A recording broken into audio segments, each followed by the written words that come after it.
Hey everyone, it's Sarada and I scribble, and today is day 21 of Inktober and it's the last day of week 3. There are only 10 days left now of Inktober, which is kind of cool.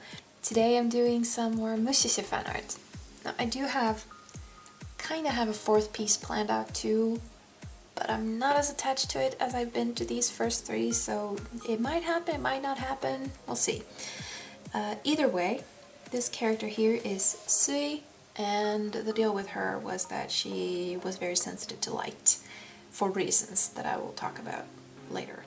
It's kind of scary to do this one because it involves liquid, and I've never really been good at doing liquid. It's very complicated, so I did some tests here, and I think, this one here at the bottom is probably the best one, so I'm going to try and do that.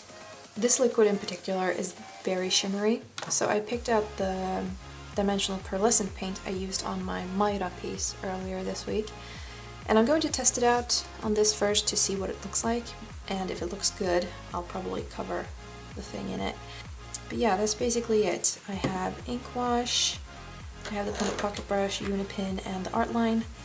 Probably going to start with the Artline and then do whatever ink wash I need, and then go in with the Pentel and the Unipin because these two are not waterproof. So I don't want to risk ruining the painting by going in with them and then doing the ink wash. But yeah, that is what I have planned for today. I hope you enjoy.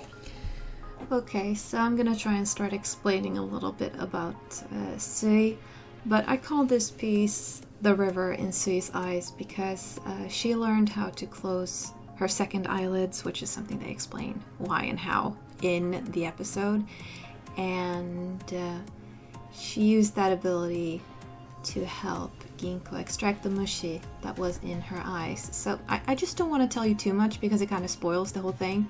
So that's basically why there is this liquid flowing from her eyes. And yeah, it's one of my favorite episodes, and it's the second one, so episode 1 through 3 of the first season are my favorites. I just really love the episodes with the kids. I said that in the previous one, but they're so special. I really like them. I ran into a little bit of trouble while doing the ink wash on this. I just couldn't get it dark enough. So after finishing my first layer here on the liquid, I think I went back and darkened up the hair and the obi around her just to get some more contrast because it was very much same tony all over. Oh no, wait, I did the second layer of the ink wash too, and then I think maybe I even did a third layer. Wow, I did this earlier today and I've already forgotten what I was doing. The thing was though, I was going to go in with the Pentel pocket brush on top of this, but I thought it looked so nice with just the ink wash. Like, it was getting just the right texture that I wanted. So I ended up leaving it like this. I went in one more time with the darker ink wash I made for her hair and her obi just to get a little more contrast going on.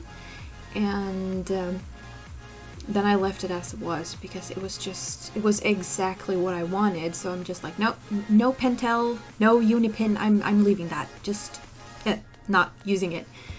Here, you can see I darkened up her hair. Just the contrast wasn't high enough, simply. It looked very samey throughout it all. And since I wasn't using color, like with the Shinra piece, or stippling, like with the Maho piece, I just felt like I needed something to create more dimension in the drawing. While doing this last layer of the darker ink wash, I had to come up with a technique because I basically logged up the brush with ink, and then the first few strokes would be super dark, and the more I used it, the more diluted the ink would be. So what I did was that I filled the brush up and then I dipped it onto a paper towel just to suck out the first few drops of ink wash, just to even out the tone a little more, and it worked pretty well. Now I went in, after the ink wash had dried, I went in with the liner again and did these sort of extra details where I darkened up where lines met and relined her hair, because the ink wash tends to wash out the line art as well, and then I went in on the liquid and just did shorter strokes. I didn't completely line it, but I did shorter strokes in or close by the darker areas just to enhance the shape a little. Oh no, I'm not talking. I'm gonna have to put in music.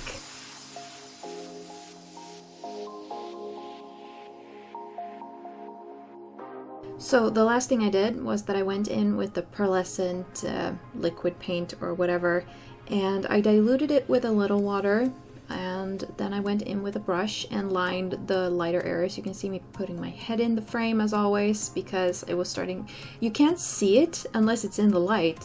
So I did 2 layers of that. You're only gonna watch one because like there's nothing happening.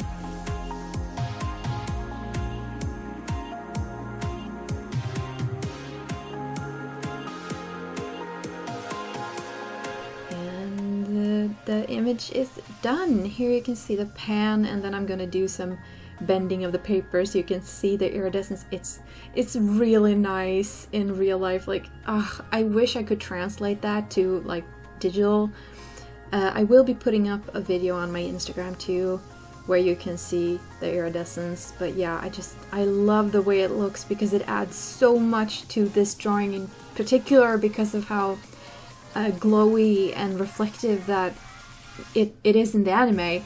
So yeah, here is the scanned version of the image, and I'm gonna thank you guys for watching. This was day 21. I'll see you again tomorrow for day 22. Until then, bye!